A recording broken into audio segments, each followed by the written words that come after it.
الله أكبر الله أكبر الله أكبر لا إله إلا الله الله أكبر الله أكبر ولله الحمد الله أكبر الله أكبر الله أكبر لا أعوذ بالله من الشيطان الرجيم بسم الله الرحمن الرحيم الحمد لله رب العالمين والعاقبة للمتقين ولا عدوان إلا على الظالمين أشهد أن لا إله إلا الله وحده لا شريك له وأشهد أن محمدا عبده ورسوله صلى الله عليه وسلم وعلى آله وأصحابه ومن تبعهم بإحسان إلى يوم الدين أما بعد فالسلام عليكم ورحمة الله وبركاته. Toute la louange appartient à Allah subhanahu wa ta'ala, le tout miséricordieux, le très miséricordieux, que son salut, sa miséricorde soit accordée au sceau des prophètes Muhammad sallallahu alayhi wa sallam, sur sa noble famille, sur ses nobles compagnons, jusqu'au jour de la résurrection. Chers frères et sœurs en islam, chers frères et sœurs de la vérité et de la justice, recevez le salut des gens de paradis qui est Assalamu alaikum wa rahmatullahi wa barakatuh.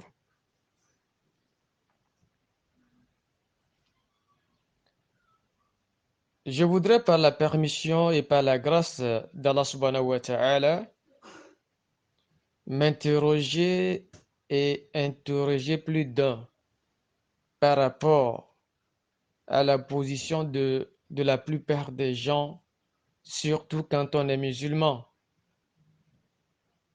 Nous entendons les gens dire faire de la politique, c'est acheter la clé de l'enfer. Faire de la politique, c'est s'abonner à un enfer. Voilà des termes qui en fait qui fait peur à la génération à cette génération-là, nouvelle génération que nous représentons, et que cette génération-là a peur de s'engager. Cette génération-là a peur de s'engager, a peur de devenir ou de perdre sa foi, de perdre sa religion. Et non seulement la nouvelle génération, la génération qui est en cours, ceux-là qui ont la chance d'avoir des postes qui ont trait à la politique, se disent, bon, on nous a dit que la politique c'est de l'enfer, donc on continue dans ce que nous sommes sans penser à se repentir ou sans avoir l'arrière-idée de revenir au principe de l'islam. Et ceux-là qui sont engagés dans cette même politique-là jouent la carte de la peur.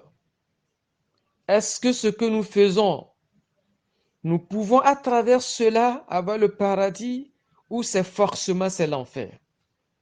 Ou c'est forcément l'enfer?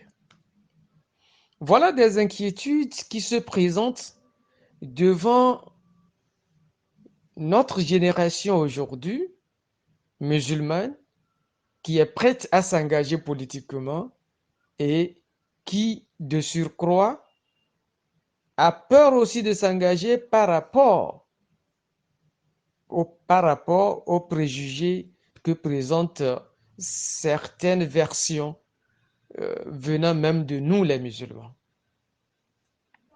Je précise que l'islam n'est pas seulement religieux. L'islam n'est pas venu en tant qu'organisation de la foi seulement. Quand vous parcourez l'historique, quand vous parcourez la biographie du prophète Mohammed sallallahu alayhi wa sallam, vous allez constater que sa vie a été toute une organisation. Que ce soit dans l'organisation économique, que ce soit dans l'organisation intellectuelle, que ce soit dans l'organisation purement éducationnelle, que ce soit dans l'organisation même des combats, des conquêtes des peuples, l'islam a eu cette organisation-là en son sein. Et je ne me trompe pas en disant que ça, c'est la seule religion. C'est la seule religion qui a mis en place une organisation irréprochable jusqu'à nos jours. Je donne quelques exemples. De façon sociale. Quand le prophète sallallahu alayhi wa sallam a atterri à Médine, la première chose qu'il a essayé d'organiser, c'est de mettre tous les musulmans ensemble. De mettre les Mecquois et les Médinois ensemble. Qu'ils s'acceptent. Et ça, c'est de la politique. C'est une politique organisationnelle. Il l'a fait, et aujourd'hui, alhamdulillah, il a mis les Mecquois et les Médinois ensemble. Les Noirs et les Arabes ensemble. Il les a expliqué que la farq bayn al-ajami wal-arabi illa bitaqwa. Le privilège des serviteurs devant Dieu, c'est la foi. Dieu n'a rien à voir avec la couleur des gens. Que vous soyez arabe ou que vous soyez noir, Dieu n'a rien à voir avec votre couleur. Dieu regarde quoi? La foi. Dans un de ses hadiths, il a dit Inna Allah la yanzur ila suwarikum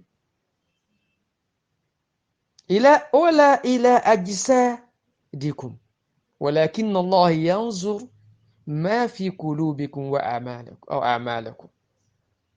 Ou kama qala sallallahu alayhi wa sallam. Il dit Dieu ne regarde pas votre physique. Vous êtes gros, vous êtes mince, vous êtes géant, vous êtes court, vous êtes blanc, vous êtes noir, vous êtes rouge. Dieu ne regarde pas ça. Il regarde vos intentions et ce que vous faites, ce que vous entreprenez. Ça, c'est une organisation. Et c'est à cela que nous invitons tous les peuples. Je ne parle même pas des musulmans. Tous les peuples, de s'inspirer de cette organisation-là. Quand vous dirigez un peuple et que les gens que vous dirigez ne sont pas unis, vous ne pouvez pas les diriger. Il faut créer un concept qui puisse les mettre ensemble. Et quand nous entendons les gens dire en politique, pour mieux régner, il faut diviser. Ça veut dire quoi ça? Ça veut dire quoi ça? Pour mieux régner, il faut diviser les gens. Ça veut dire quoi? Mais ça, c'est la politique satanique. Et ça ne peut jamais apporter du progrès dans un peuple. C'est pour dire que, étant musulman, le prophète sallallahu alayhi wa sallam nous a dit Al-Muslim kal-ghayth, que le musulman est comparable comme de la pluie. Comme de la pluie. Aïna waqa'a nafa'a. N'importe où que la pluie tombe,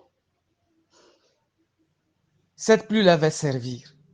Donc le musulman, n'importe où il se positionne, il fait du bien, il apporte du bien et il sert. C'est en cela qu'on doit, en réalité, convier notre génération, convier notre population musulmane engagez-vous, mais n'oubliez pas votre statut de musulman. Ne faisons pas peur aux gens de s'engager, que ce soit en politique, que ce soit dans le social, que ce soit dans l'économie, s'il vous plaît. Il faut seulement les encourager et leur dire ne pas oublier leur statut de musulman. Aujourd'hui, on a comme l'impression que quand on est responsable ou cadre politique aujourd'hui dans nos pays, il faut oublier la sunna. Quand vous êtes par exemple sunniste, vous ne pouvez pas être à l'aise sur le plan politique. Et il faut forcément être dans des sectes. Il faut être par exemple un Tidjani. Parce que là-bas on est à l'aise, on peut faire n'importe quoi. Qu'est-ce que ça veut dire? Qu'est-ce que ça veut dire? Et les gens croient en cela. Parce que nous avons préparé les gens à en croire. Ou à croire que c'est comme ça. Non. Allez dans d'autres pays. Je ne parle même pas des pays arabes. Des pays à côté de nous ici, vous allez voir des cadres politiques qui, subhanallah, quand vous voulez voir la vraie sunna, approchez-le, vous allez voir la même sunna là. Je connais des gens dans ce pays, je parle du Togo, qui ont été des responsables politiques, qui sont même des généraux dans notre armée. Quand vous voulez la sunna, approchez-les. Donc ça voudrait dire que la politique n'est pas forcément un visa pour l'enfer. Mais qu'est-ce qui se passe? Comme le proverbe dit, quand vous faites votre lit, vous couchez. Quand vous êtes politicien et que vous empruntez des comportements non conformes à votre foi, en ce moment-là, vous êtes comparable à celui-là aussi qui ne fait pas de la politique et qui emprunte les mêmes comportements, qui adopte les mêmes comportements. Donc, quand vous êtes politicien et que vous craignez Dieu, vous faites des œuvres conformément à votre foi, mais qu'est-ce qui vous empêchera d'aller au paradis si vous maintenez le même cap? Rien du tout. Et rien ne prouve aussi que celui-là qui n'est pas politicien et qui fait des œuvres non conformes à sa foi, rien ne prouve que lui aussi il ira au paradis. Donc, en fait, c'est pour dire à tout le monde, qu'on soit engagé politiquement ou économiquement ou de façon sociale, il faut tout simplement avoir référence à sa foi. Ne pas oublier de quelle foi on appartient, ne pas oublier de quelle religion on appartient. C'est très important. Je le dis souvent, il ne faut pas, quand on est musulman ou cadre musulman, c'est quand on a besoin de ses frères musulmans qu'on se rappelle qu'on est musulman. Là, c'est grave. Ce n'est pas parce que on a besoin du soutien de ses frères musulmans qu'on se rappelle qu'on est musulman. Là, c'est déplorable. Il faut afficher sa foi n'importe où elle est. Je me rappelle bien, et je m'abstiens de citer les noms. Dans ce pays, dans notre pays, le Togo, on avait voulu voter une loi. Et cette loi-là était à l'encontre de la liberté musulmane, de la liberté des musulmans. Et il y a un cadre musulman qui nous a dit, si cette loi-là passe, ça voudrait dire que nous, qui sommes cadres musulmans ou politiciens musulmans, on n'apporte rien à notre population musulmane. Nous allons faire ce que nous pouvons pour que cette loi ne passe pas. La loi n'est pas passée. C'est de cela que nous attendons de nos politiciens et cadres musulmans. Et nous sommes là. Ce que nous attendons, c'est de voir en eux cet esprit-là d'aider l'islam, cet esprit-là de justice, cet esprit-là de dire même à leurs frères musulmans quand ils ne sont pas dans la voie normale. Ce n'est pas parce que vous êtes musulman que quand votre frère musulman va fauter, vous allez dire, bon, c'est mon frère musulman, il n'y a pas de souci, il a raison. Non. Nous voudrons des cadres et des politiciens musulmans qui font de la justice, même si c'est leurs frères qui ont fauté, qu'ils puissent faire appliquer la justice sur leurs frères. C'est ce que nous voulons. L'islam, chers frères et sœurs en islam, n'écarte personne. La justice islamique est appliquée à tout le monde. Quand vous êtes musulman et que vous faillissez, la loi s'applique. Et quand vous êtes aussi non musulman, ça s'applique. Le musulman est bon avec tout le monde, avec ses frères musulmans et avec ses frères non musulmans. C'est comme ça la religion islamique. Donc, cessons s'il vous plaît de décourager les jeunes, à s'engager, de décourager les jeunes à s'épanouir dans leur esprit de créativité.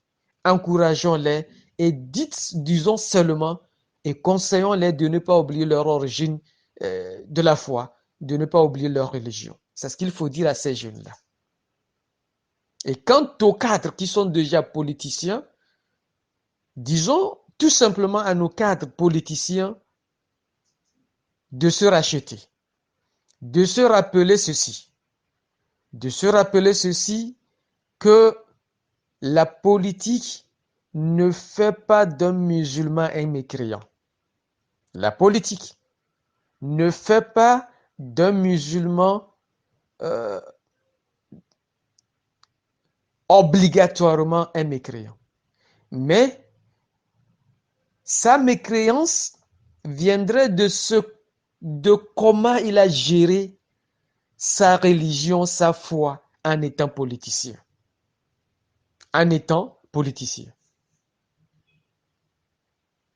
Chers frères et sœurs en islam,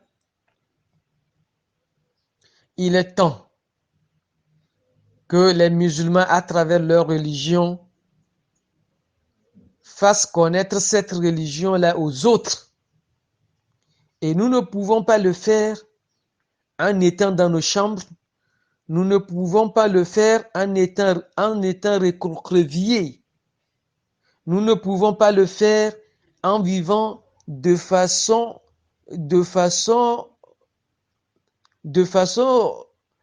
en étant en retraite. Non. Il faut s'ouvrir. Il faut aller vers les autres. Il ne faut pas forcément juger les gens.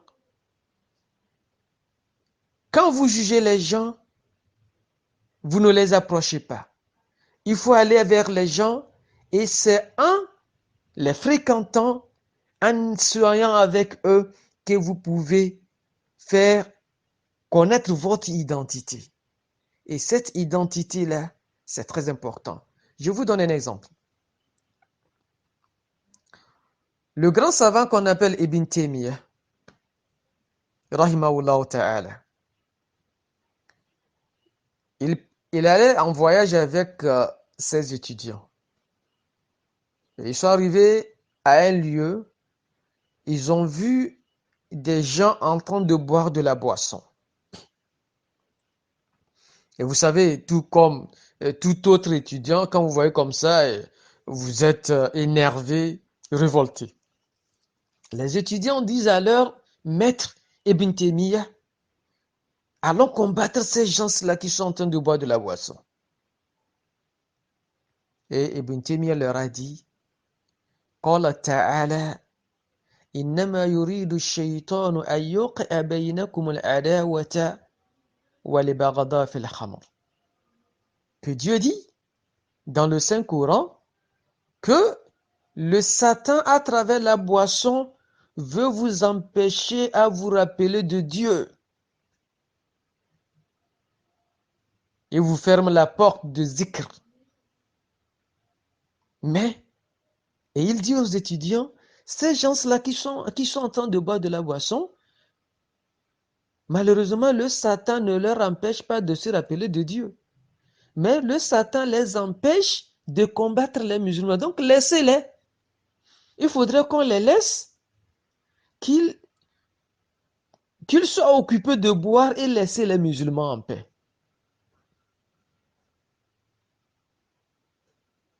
Ça, c'est la dawa. Ça, c'est la sagesse. Au lieu de les chasser des bois, de leur occupation, qui est la boisson, quand vous leur dites cessez de boire, ça c'est leur occupation. Ils vont faire quoi? Ils vont chercher une autre occupation. Et l'autre occupation, c'est de quoi? C'est d'aller combattre les musulmans. Il dit laissez-les boire leur boisson, ça leur empêchera d'aller combattre les musulmans. Ça, c'est la sagesse. Donc, il faudrait que nous, en tant que musulmans, qu'on sache où est-ce qu'il faut intervenir et comment intervenir. Quand vous arrivez, vous voyez des gens imbibés dans un comportement, il ne faut pas vouloir les changer en une heure de temps. Il faut vivre avec eux, prendre du temps avec eux. Des gens ont fait comme ça, ils ont réussi. Je donne seulement l'exemple du prophète Yunus, alayhi salam. Quand il n'a pas eu le courage, il n'a pas cru que Dieu, Allah subhanahu wa ta'ala, peut changer un peuple, il a fui le peuple. Il est parti laisser son peuple. Et vous savez ce qui lui est arrivé.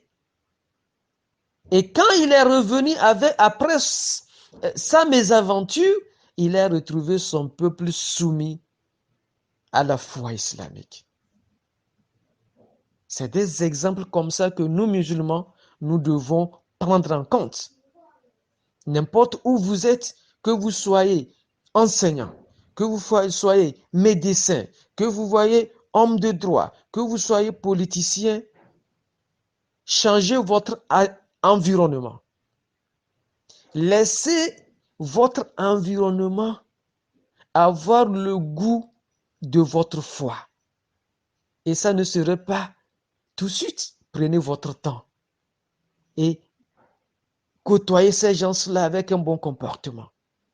Ne les trichez pas, ne les volez pas, ne violez pas leurs filles, ne violez pas leurs femmes. Ne mentez pas. Soyez juste et l'islam va jaillir autour de vous. C'est ce que nous demandons à notre cadre politicien. La politique, ce n'est pas l'enfer. Mais en faisant cette politique-là, soyez juste. Et forcément, les gens en train de vous observer. Quand vous allez partir, vous allez mourir un jour, il y aura certainement des adieux. Certaines personnes vont témoigner que cet homme-là, on peut dire qu'il est irremplaçable.